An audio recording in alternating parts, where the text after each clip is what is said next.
بسم الله الرحمن الرحيم. Bismillahirrahmanirrahim. Alhamdulillahi Rabbil Alamin. Wa sallallahu wa sallam ala nabiyina Muhammad wa ala alihi wa ashabi ajmain. Alhamdulillah, ang laging pasasalamat natin sa Allah Subhanahu wa Ta'ala na pinagkalooban tayo ng panahon, kakayahan na ipagpatuloy pag-aaral natin ang aklat ng Kitab at Tauhid. So alhamdulillah, ang Kitab at Tauhid ay nasa kalahati na inshallah, at ito'y 66 na bab. Inshallah na tayo ay pagkalooban ng Allah Subhanahu wa Ta'ala ng kakayahan na matapos ito, at tayo ay gantimpalaan na tanggapin ang ating ginagawa na ito ay gawin na ginagawa natin ang gawain na ito ng dahil lamang sa Allah Subhanahu wa Ta'ala. At hinahangad natin ang kanyang gantimpala at hindi anumang bagay dito sa dunya. Ito ay pangalawang bahagi ng pagpapaliwanag natin ng bab na ito na tungkol sa mahabba o pagmamahal sa Allah Subhanahu wa Ta'ala. So natapos natin yung dalawang aya at saka isang hadith. So may natitira pang isang hadith at saka isang atar ni Abdullah bin Abbas radhiyallahu anhuma. At sinabi rito ng muallif rahimahullah, wala huma anhu.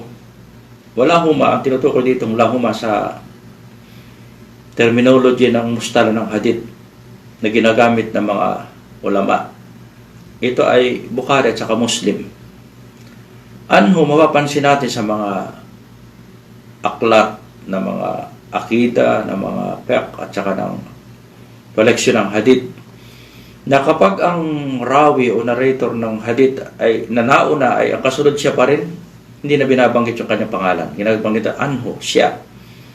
Dahil ang nakalipas na hadith na binasa natin, ito ay hadith ni Abdullah ni Anas bin Malik radhiyallahu an. So kaya sabi na lamang dito ng mu'allif, wala huma anhu. Ganon din ang mga ibang ahlul hadith. Yan ang Shaykhul Islam Muhammad bin Abdul Wahhab rahimahullah, bukod siya, hindi lamang siya ulama ng akida, siya ay ulama din ng hadith. At alam natin na isa siya sa mga pumunta sa pinaka-famous na ahlul hadith ng panahon niya kay Muhammad Hayat as-Sindi sa Madina. So, sinabi rito ng Imam rahimahullah, wala humaan anhu qala Rasulullah sallallahu alaihi wasallam, talatun man kunna fihi wajada bihinna halawatal iman. Sabi rito, tatlo, ang tinutukoy ditong tatlo o talatun ay kisalo o katangian o pag-uugali. Katangian, man kunna fihi wajada bihinna halawatal iman, na matatagpuan sa katangian na yan, tatlong katangian na yan, ang halawa ng iman. Halawa ng iman, tamis na naramdaman niya ang iman sa kanyang puso. At ang halawa na ito, tinatawag natin, ibig sabihin, palatandaan niya ng kamahal ang kanyang iman. At ang mga nababanggit dito talaga na katangian, ay katangian talaga ng isang mu'min. Hindi yan matatagpuan ng karamihan sa mga Muslim. Yan ay nararamdaman lamang at na natatagpuan ng isang tunay na believer. Halimbawa, may nakita ka isang puno na ang bunga niya ay matamis na uri ng bunga. Kaya kung hindi mo matikman ito, hindi mo malalasap o maramdaman o madarama ang kanyang tamis kung hindi mo ito tikman o kainin. Ganon din ang katangian na nabanggit dito ng Propeta Muhammad sallallahu alaihi wasallam sa isang tunay na believer. So ano yung tatlo na yun? Sabi rito, an yakuna Allahu wa rasuluhu ahabba ilayhi mimma siwahuma. Nang Allah Subhanahu wa Ta'ala at ang kanyang sugo ay higit niyang pinakamamahal sa lahat ng maliban sa iba. Siwahuma, ibig sabihin maliban sa iba. Unang-una, ang Allah Subhanahu wa Ta'ala, ito ang nangingibabaw na pagmamahal. Ang tinutukoy dito ay mahabba ubudiyya, pagsamba. Sa propeta na naman sallallahu alaihi wasallam, mahabba ng dahil sa Allah, mahabba pillah, ng dahil sa din na siya ipinili ng Allah Subhanahu wa Ta'ala na magkumbay sa atin ng risala o ng mensahe upang matutunan talaga natin ng tama at maayos at maisabuhay natin ang ating din. Hindi maaari ang isang tao magampanan niya at makamit niya talaga ang hinahangad ng Allah subhanahu wa ta'ala kung hindi siya susunod sa sugo. Hindi siya susunod sa sugo. Kaya dito unang-una, an yakuna Allahu na ang Allah subhanahu wa ta'ala higit niyang minamahal sa lahat. Ang kanyang pagsamba ay para sa Allah lamang. Walang anumang uri ng shirk. Walang anumang uri ng pagtatambal. Ito ba ay sa puso, sa salita at sa gawa. Hindi matatagpuan sa isang mu'min, sa isang believer, na siya ay magkakaroon ng anumang uri ng pagtatambal o pagmamahal o pagtitiwala o pagkatakot o tawakkul sa iba, maliban lamang sa Allah tabaraka wa ta'ala. Ito ang halawa ng isang mu'min. Halawa ng isang mu'min na walang anumang uri ng nilalaman ang kanyang puso pagdating sa ubudiyya, maliban sa Allah subhanahu wa ta'ala. Pagkatapos, warasulo. So, minamahal natin ang Propeta Muhammad sallallahu alaihi wasallam dahil ito ay kanyang hukuk o karapatan na mahalin talaga natin siya higit sa lahat. Bang ito ay ating magulang, ating kapatid, ating asawa, ating mga anak, at sino man sa wan nasu ajmain. Lahat ng katao. Hindi pwedeng magibabaw ang pagmamahal sa Propeta Muhammad sallallahu alaihi wasallam. At ang tunay na pagmamahal sa propeta o halawa ng iman sa Propeta Muhammad sallallahu alaihi wasallam ay nabanggit sa atin Allah subhanahu wa ta'ala sa Quran. May mga iba nagkiklaim na ang pagmamahal na sa propeta ay ganito, kaya lang ang pamaraan ng kanilang pagmamahal ay kurapat. O mga tinatawag nating mga superstitious, mga gawa-gawa, mga haka-haka na hindi matatagpuan sa katuruan ng Islam. So, ang tunay na pagmamahal sa propeta na nabanggit sa Suratul Imran, sabi ng Allah tabaraka wa ta'ala, Qul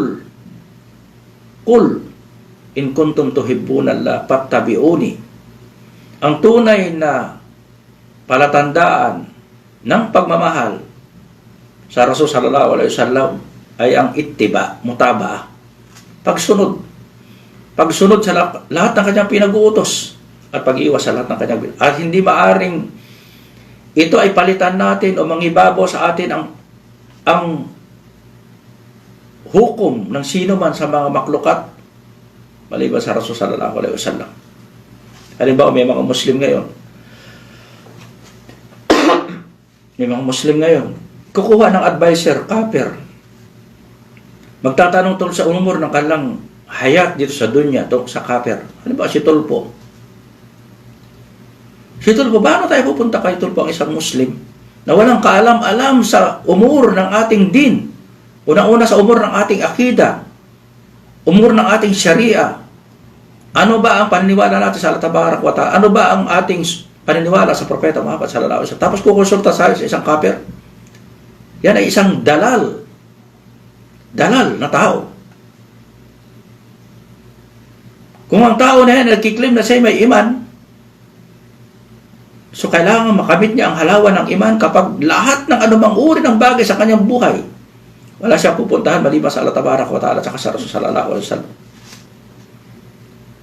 Kaya sabi rito, higit na minamahal niya ang Allah subhanahu wa ta'ala at ang kanyang Rasul ng higit sa lahat, mimma siwahuma. Pagkatapos binigay na rito ang halawa ng iman. Unang halawa, itong una, yung tinatawag nating usul ng halawa ng iman. Na lahat ng tinatawag nating pinagmumulan o ugat ng ating paniniwala o ng ating iman ay nandiyan sa Allah wa Rasul. Yan ang ugat yan ang usul ng lahat, yan ang pinagmumulan ng lahat. Yan ang pundasyon ng lahat. Pagkatapos, binigay naman dito ang pangalawang halawa ng iman, yung branch, puro. Na kung talagang nasa ugat ng puso natin ang paniniwala sa Allah tabaraka wa ta'ala at pagsunod sa Rasul sallallahu alaihi wasallam, ito ang magiging bunga niya. Wa an yuhibbal mar'a la yuhibbuhu illa Allah. Hindi niya mamahalin ang sino mang Muslim. Hindi niya mamahalin ang sino mang Muslim. Hindi ang nang dahil sa Allah tabaraka wa ta'ala. Nang dahil sa Allah subhanahu wa ta'ala. Mahabbatullah. Hindi mahabba sa dunya, hindi mahabba sa risk, hindi mahabba sa posisyon, hindi mahabba sa anumang bagay na mga kapatid. Ang dahilan ng kanyang pagmamahal sa Allah subhanahu wa ta'ala ay dahil lamang sa pagmamahal niya sa Allah subhanahu wa ta'ala. Una, usul. Pangalawa, puro. Pagkatapos, ito naman ang protection sa dalawa na yan. Ito ang protection natin sa usul. Ay yakrahu ay yauda pil kupur. Na ang isang taong nasa kanya ang halawa ng iman, na talagang kinamumuhian niya ang bumalik sa kupur. Walang isang Muslim na mu'min, na believer, na pagkatapos siyang gabayan ng Allah Tabarak wa Ta'ala sa Islam, ay pagkaloob sa kanya ang pinakadakilang biyaya o neema dito sa dunya, na ipagkaloob sa kanya ang gabay, ang Islam, pagkatapos hahangarin niya bumalik sa kupor. So hindi yan palatandaan talaga ng isang Muslim na nakamit niya ang halawa ng kanyang iman kapag hindi niya minahal ang Allah subhanahu wa ta'ala higit sa lahat, at pagkatapos talagang ayaw na niya bumalik. Hindi niya papangarapin o isipin o nanaisin man lamang na bumalik sa kupor. Maraming bagong Muslim, subhanallah. Maraming nagsyahada, pumasok sa Islam. Ilang taon nakikita natin, patuloy ang pagpasok ng mga tao. Pero makikita natin ilan na lamang ang nananatili sa Islam. Anong dahilan? Dahil hindi na nakamit talaga ang halawa ng iman. Hindi na naintindihan ang iman. Hindi na pinag-aralan ng Islam. Hindi na pinag-aralan ng kalang din. Hindi na pinag-aralan ng kalang din. Maaring ang kalang pagpasok sa Islam ay kung ano lamang ang dahil lamang sa dunya, dahil sa pag-aasawa, dahil sa provision, sa kanilang makakamit na gantimpala dito sa dunya. Pero hindi nung dahil sa Allah subhanahu wa ta'ala at sa Rasul sallallahu alaihi wasallam. So kaya ang isang mu'min talagang hindi niya papangarapin, hindi niya iisipin, hindi niya nanaisin na bumalik sa kupor pagkatapos siyang iligtas ng Allah subhanahu wa ta'ala sa kupor. Pagkatapos sabi rito,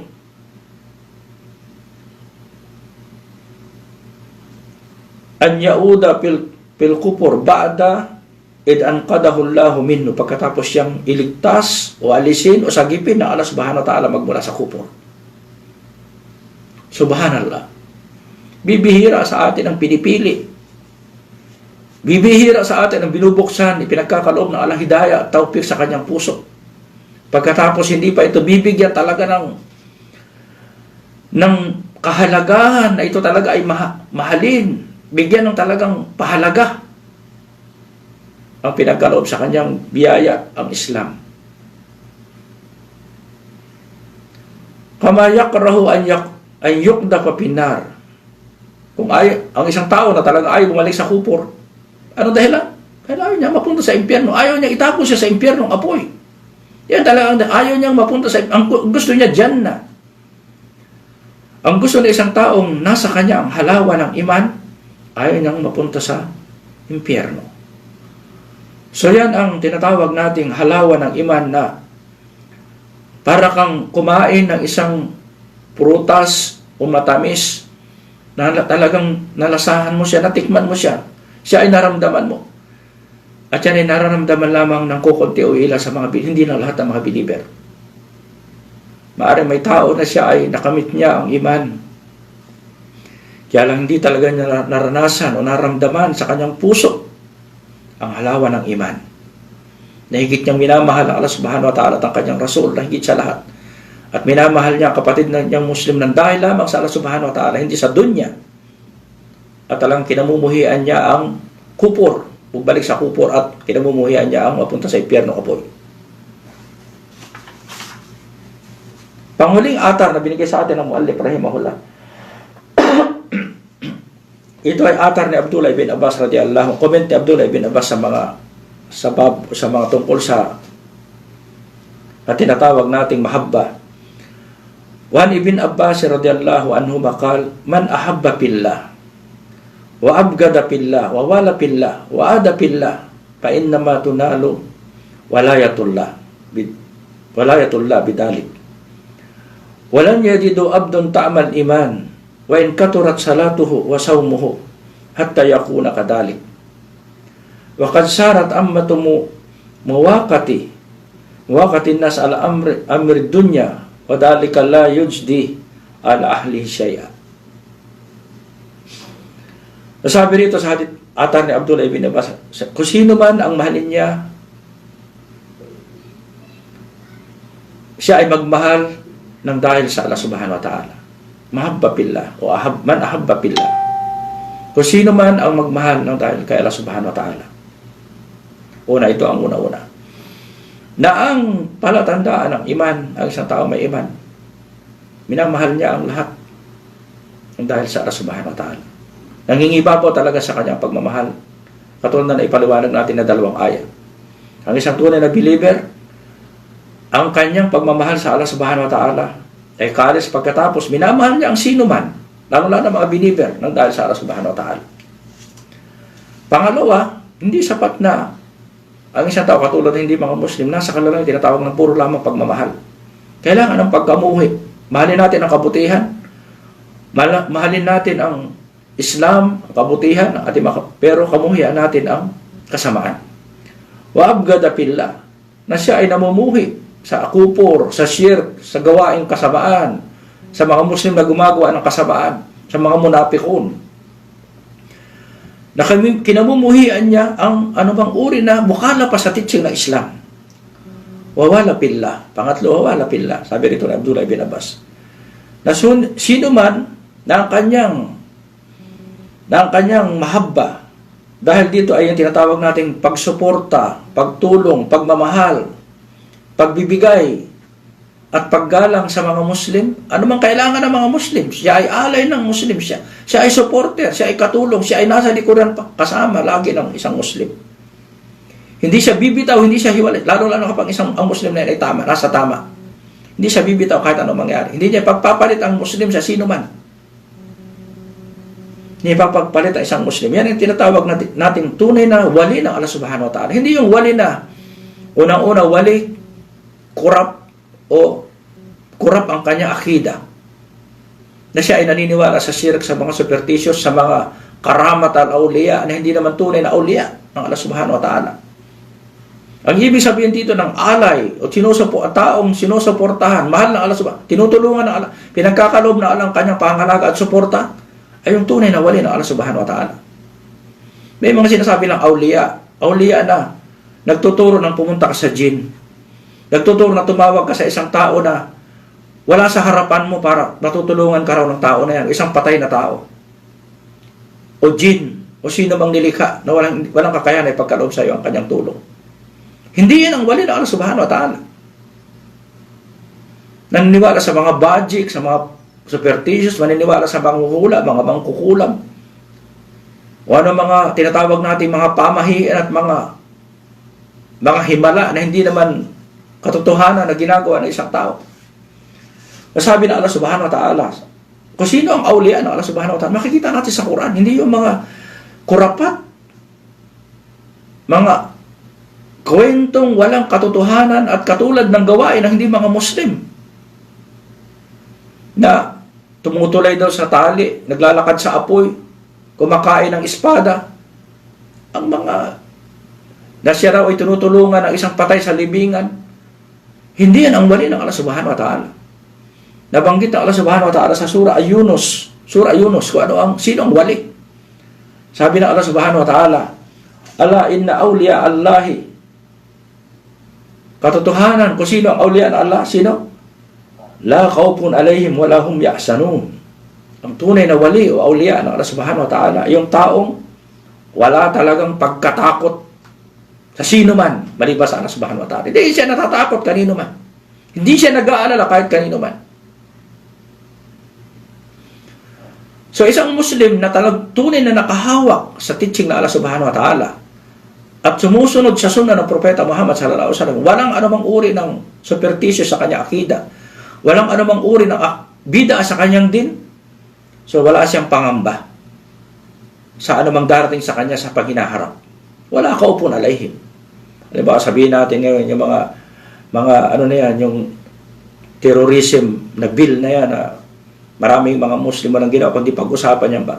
Kapag ang isang Muslim ay humawak sa teaching, talagang gampanan niya ang kanyang tungkulin sa Islam, hindi niya pinag-uutos ng Allah, iwasan niya pinagbabawal, at isabuhay niya ang Islam, ang lahat ng adkar, gawin niya ang lahat ng, at layuan niya mga haram. Huwag siyang lalabas o kikilos na hindi niya babanggitin ang Allah subhanahu wa ta'ala. Walang ibang magbibigay sa kanya ng proteksyon. Hindi siya magagalaw ng sino man. Kahit yan ay jinn o anghel o sino man. O kahit sino mang kalaban ng Allah. Kahit sino mang jinn. O shayatin min bani Adam. Hindi siya magagalaw. Pero kapag tayo ay iniisip natin yung mga tao na yan, yung mga grupo na yan susuporta sa atin, walang problema na magkaroon tayo ng pero unang-una sa lahat, walang problema na may mga Muslim na mga ngasiwa na mga bagay na, lalo-lalo ng mga ulama. Kaya lang, unang-una sa lahat, huwag natin kalilimutan, walang ibang protector, walang ibang awliya ang isang believer maliban sa Allah subhanahu wa ta'ala. Walang makakagalaw sa kanya kahit sino man. Kapag siya talaga ay humawak, ang kanyang puso at dila at katawan ay lagi nakadugtong sa Allah subhanahu wa ta'ala. Para sino makakagalaw sa kanya. Kaya sabi dito, wala khawfun alaihim wala hum yahzanun. At hindi niya pangangambahan ang kanyang mga iniwan kung meron siyang mga pagkukulang. Tapos binanggit ko sino sila. Anong kanilang katangian ng mga ulian yan? Alladina amanu, unang-una sa lahat. Ang isang tunay na ulian ng Allah subhanahu wa ta'ala, hindi yung mga gumagawa ng mga superstitious, mga pamahiin, mga magic, o mga tinatawag nating kababalaghan na lumilipad raw at ganito, may mga kinakausap na hindi yan ang auliya. Ang isang tunay na auliya ay believer sa Allah subhanahu wa ta'ala. Believer, tunay na mu'min. Hindi gumagawa na namang uri ng mukhalaf pa sa teaching ng kanyang akida, sa kanyang iman. Pagkatapos sabi ng Allah subhanahu wa ta'ala, unang-una iman. Tunay na believer. Pagkatapos, wa kanu yattaqun. Ng tao na yan talaga ay merong takwa. Ng kanyang iman, sinusunod niya lahat na pinag-uutos sa kanya. Lahat na pinag-uutos. Ultimo, maliliit na adkar. Ultimo, maliliit na adkar. Sabihin natin, maliit na adkar, pero yan ay protection. At pag-iwas sa lahat ng mga pinagbabawal. Ano mang uri ng pinagbabawal ng Allah subhanahu wa ta'ala. Hindi niya iniisipin na lapitan o isipin na gawin ng isang tunay na uliya ng Allah subhanahu wa ta'ala. Yan ang tunay na uliya. Alladina amanu wa kanu yattaqun. Sinabi ng Allah subhanahu wa ta'ala. At sinabi ng Allah subhanahu wa ta'ala sa hadith qudsi, pinangako ng Allah subhanahu wa ta'ala, kung sino man ada li waliyan faqad adantuhu bil harb. Kung sino man nakabuhian niya, akunin niyang kaaway ang aking wali, ang aking sinusuportahan na believer, ang taong naniniwala, nakadepend sa akin, ako ang kanilang magiging kaaway o kalaban, ang Allah subhanahu wa ta'ala. So, ibig sabihin, ang Allah supporter natin, hindi tayo dapat magamba kanino man. Hindi tayo dapat walang makakagalaw sa atin, walang darating na anumang uri ng kapahamakan, o walang bala na tatago sa ating katawan kapag hindi pinahintulutan ng Allah tabaraka wa ta'ala.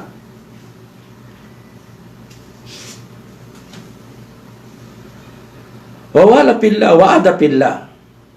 At ang kanyang iman, ang kanyang pagkamuhi, na ang isang tunay na believer, na kapag alam niya na mga tao na yan ay kafir, musyrik, talagang enemy ng Islam, sila ay kukunin niyang kaaway. Kahit ito pa ay kanyang mga bahal sa buhay. Yan ang mga sahaba, yan ang mga propeta, yan ang mga sahaba ng Propeta Muhammad sallallahu alaihi wasallam. Kapag talagang alam nila na sila ay kaaway ng Islam, namumuhay sa Islam, sila ay tunay nating kaaway. Hindi natin sila kaibigan, hindi natin sila kasama, hindi natin sila kakampi. Sila ay nasa kabilang panig, tayo nasa kabilang panig. Kapag dumating ang digmaan, kahit ito ay ating magulang, ating kapatid, ating anak, hindi natin sila kasama. Dahil dito ang mangunguna sa atin ay ukhuwa ad-diniya, hindi ukhuwa an-nasab. Pain na matunalo walayatullah bidalik, at makakamit niya ang suporta o pagmamahal o tulong ng Allah subhanahu wa ta'ala o proteksyon magmula sa Allah subhanahu wa ta'ala. Walan yadidu abdun ta'amal iman. Hindi ba kami na isang tunay na believer o na isang alipin na Allah subhanahu wa ta'ala ang tamis ng iman. Wa in katurat salatu, kahit napakarami niyang sala, kahit napakarami niyang som o ibada, anumang uri ng ibada, hatta yakuna kadalik. Hanggat hindi niya minamahal ang Allah, hindi niya minamahal, sinusunod, minamahal ang propeta, hindi niya minamahal ang mga Muslim ng dahil sa Allah, at hindi niya kinakamuhi ang mga kinamumuhi o kalaban o enemy ng Allah subhanahu wa ta'ala.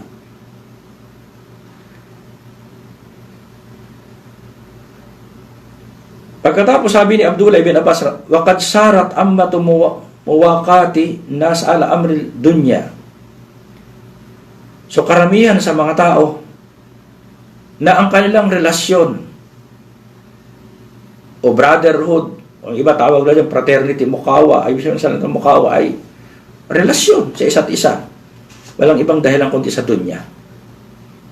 Karamihan ngayon na tao, maging Muslim, karamihan sa ang kanilang relasyon sa kanilang kapwa dahil sa dunya. Dahil maaaring gusto nila ng posisyon, gusto nilang mataas ang kanilang income, gusto nila ng pagpupuri, gusto nila ang karangyaan sa dunya.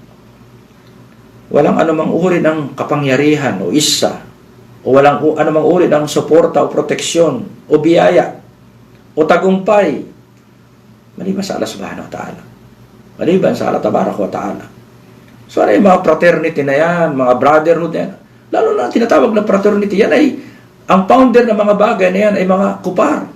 May Muslim, may mga fraternity pa silang tinatawag at may mga pangalan pa yan, hindi pa ukuwa at diniya. Innamal mu'minuna ikhwa. Ang tinutukoy natin ditong muwaka o brotherhood o relation dahil lamang sa Islam. Walang iba. Ala amri dunya wa dalika la yujdi ala ahli shay'a. Nang dahil diyan, sabi nga dito ni Abdullah bin Abbas, nang dahil sa ganyan, kapag ang inyong relasyon ay babase ninyo sa umur ng dunya, wala kayong makakamit, wala kayong mapapala, wala kayong makakamit na tulong, lalong-lalo sa akhirah. Dito sa dunya, lalo na sa akhirah. Pagkatapos ipinaliwanag niya ang ayat sa Quran, وَتَقَطَّعَتْ بِهِمُ الْأَسْبَابِ. Sabi niya rito, وَقَالَ Ibn Abbas بِقَوْلِهِ تَعَالَى وَتَقَطَّعَتْ بِهِمَ الْأَسْبَابِ. Sabi dito, ang ibig sabihin ng salita dito, ng ayat na ito ay mawadda. Ang mahabbakalisa. Na kapag ang iyong pagmamahal sa isang tao ay pure na pagmamahal, mahabbakalisa, ay dahil sa dunya, so pagdating sa akhirah, putol ang lahat ng yan.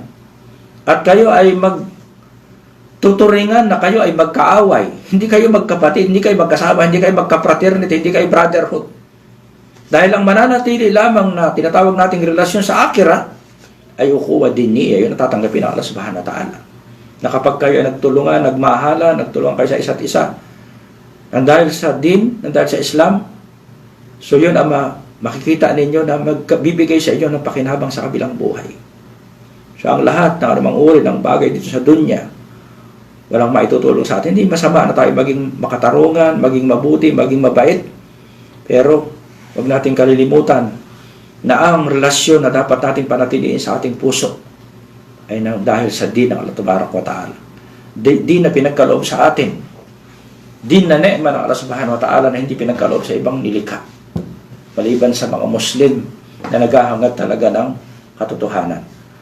Inshallah hanggang dito na lamang. Wa sallallahu wa sallam ala nabiyina Muhammad wa ala alihi wa ashabi ajmain. Assalamualaikum warahmatullahi